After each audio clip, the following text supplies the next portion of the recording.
G'day taxpayers. March labour force data, a sort of a soggy-ish result. Employment only rebounded at, 32,000 in the month after the minus 57,000 in February. So again, you don't have to be too good at maths to work out the trajectory of employment growth is clearly slowing, in line with the weakening in job ads, job vacancies, these sorts of things, and just generally the fact that oppressive interest rates have seen the economy slow down dramatically. And it's a clear indication that, the risks continue to be on the labour market for further softness in hours worked, the unemployment rate, employment in the months ahead. Now, that said, it's been remarkably resilient, the labour force, in the face of this weakness in economic activity, and I think we all know why.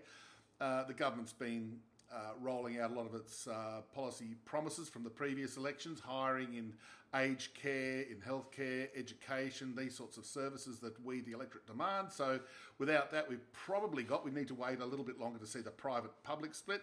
We've probably got public sector employment still accounting for, give or take 3/4 of the jobs, private sector only 1/4, and of course it's the private sector that is interest rate sensitive.